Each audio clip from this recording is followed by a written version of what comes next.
The last lens in my trinity of zoom lenses is the wide angle zoom.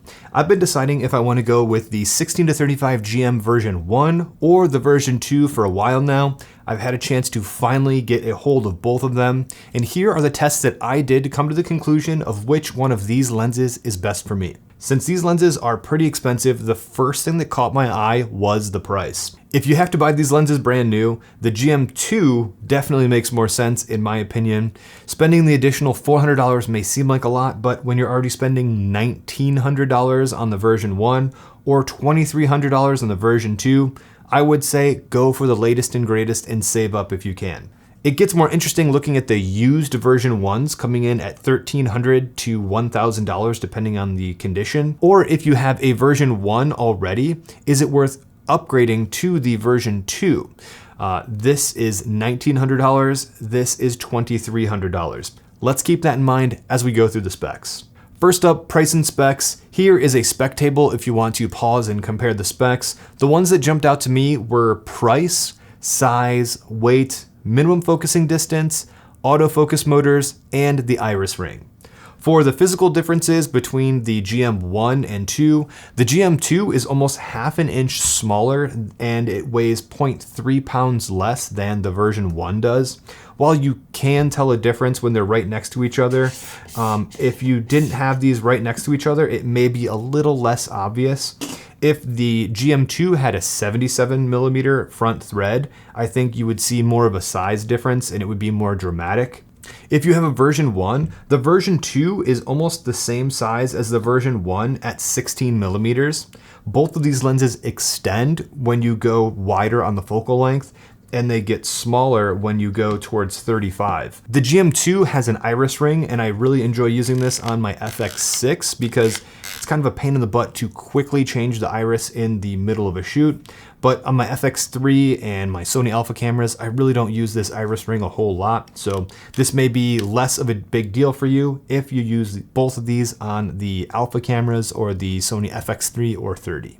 Both of these lenses are dust and moisture resistant. They have 82mm front threads. They have autofocus manual focus buttons. They also have customizable buttons. However, the GM2 has 2 customizable buttons.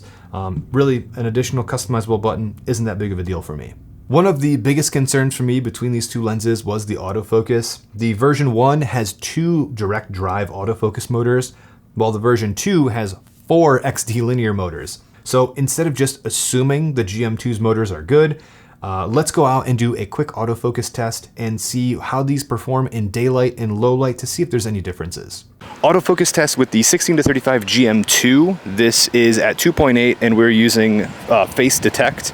So I should be being tracked as soon as I'm in frame, and this should be pretty quick. This is the GM2, but the GM1 also should be pretty good in outdoor conditions. So let's go to 35 with this lens and see if it still performs just as well. Now we are at 35mm, and again we should be tracking with face detect, and when I move out of the frame we should be focusing on the background. We are at f2.8 on the 16-35 GM version 2. This should be doing a pretty good job. Okay, now we are at 16mm with the I forgot the ND filter. Okay, that should be better, yes. All right, 16-35 version 1, I have not moved the camera at all. We are at 16mm, and again, we have wide autofocus set on the A7R5, which has very strong autofocus, so it should be snapping to me pretty quickly, and then going back to the background whenever I'm not in frame. Should probably get a little closer. Sorry for the up close of my ugly mug, but it's for the sake of autofocus testing. This should be pretty fast. I had no problems with either one of these lenses outdoors in really nice sunny conditions like this right now. So I don't expect this to have any problems, but we'll see. Maybe if I move really quickly, I can confuse it. Do I just look ridiculous? How's this thing doing? Okay, now going to 35. This lens is weird because it zooms out whenever it zooms in. I'm sure that makes a lot of sense. Okay, now we're doing the autofocus test at 35mm. This should be doing pretty well.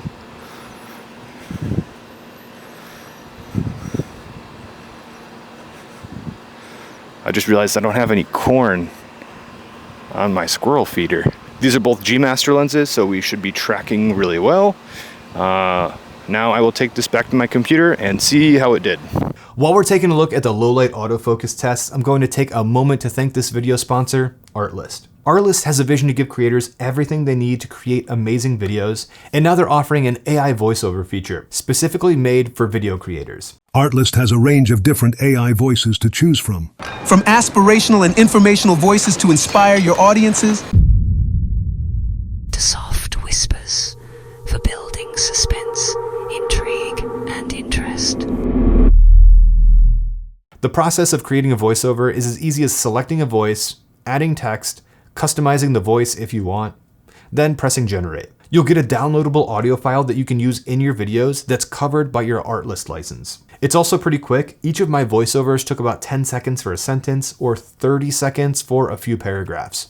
Artlist Max subscribers already have access to the AI voiceovers, in addition to their catalog of music, sound effects, footage, templates, and plugins. If you're new and want access to the voiceovers, there's a dedicated voiceover plan, or if you want to test them first, you can sign up for a free account and generate a small amount of test voiceovers, but you'll have to subscribe to have full access and that license. Artlist is offering 2 free months for my subscribers, so if you join using the link in the description, you'll get that offer. So sign up today and start browsing their catalog of 700,000 assets and making your voiceovers today. Thank you, Artlist, for sponsoring this video. How do you think these lenses performed in low light? Could you tell the difference? The XD linear motors were slightly better at holding autofocus in extreme low light, in my opinion, but alone, this wouldn't be enough for me to choose this over the version 1. When it comes to flaring, there really isn't much of a difference here either. The marketing said there was a difference in the coatings, but I haven't been able to see much of a difference when I'm pointing a flashlight right down the barrel of the lens. In my opinion, both of these lenses performed very similarly in my testing.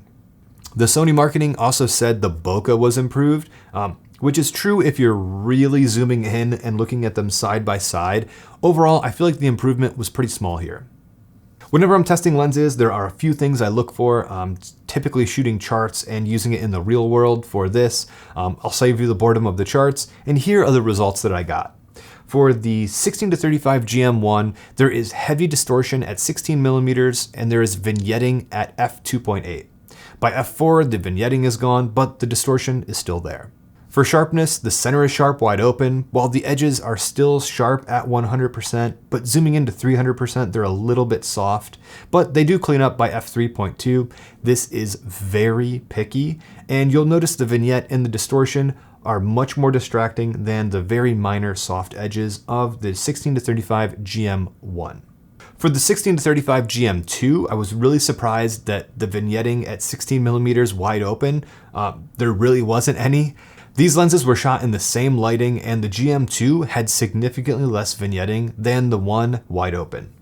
That's interesting, but what's more important to me is the difference in distortion. The 16-35 GM2 can get closer to subjects, I'll go over that a little bit more in a bit, but it has visibly less distortion than the version 1. At 35 millimeters, both lenses were sharp throughout the frame with no vignetting.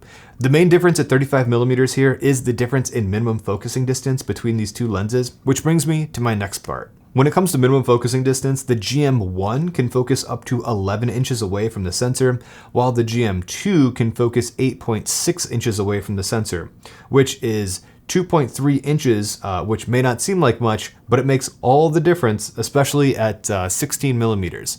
The magnification and the perception of how close you can get to a subject in the frame is really apparent here.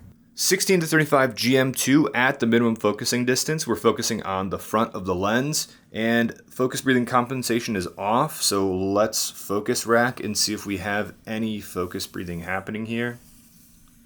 We're at 16 millimeters, and it looks like there is a slight amount of focus breathing happening here. However, if you turn on the focus breathing compensation, the focus breathing is completely eliminated. And this is the 16-35 GM2 with focus breathing compensation on. And for comparison, I have not moved the camera. This is the 16-35 GM version 1, and we're at 16 millimeters, and I previously was using the GM2. And this is the difference of the minimum focusing distance between the GM2 and the GM1 we have right here.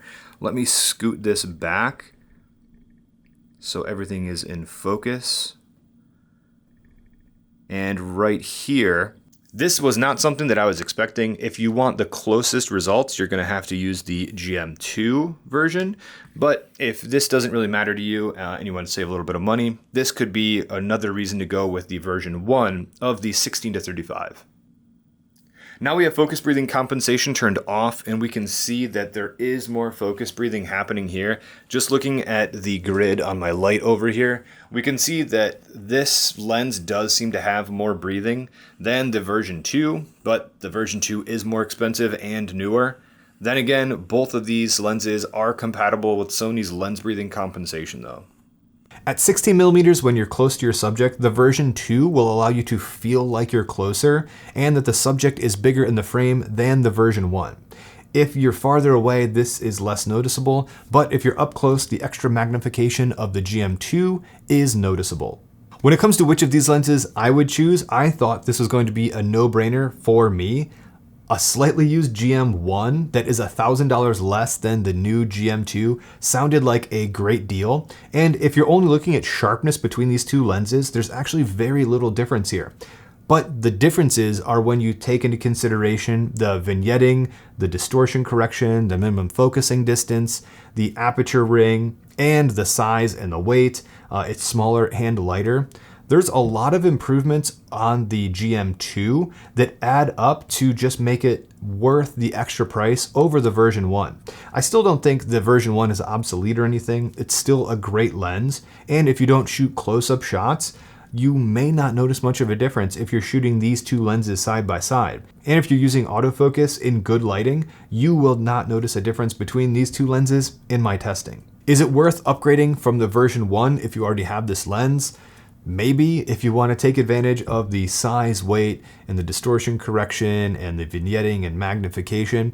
But if those things weren't bothering you before, I would just stick with the version 1.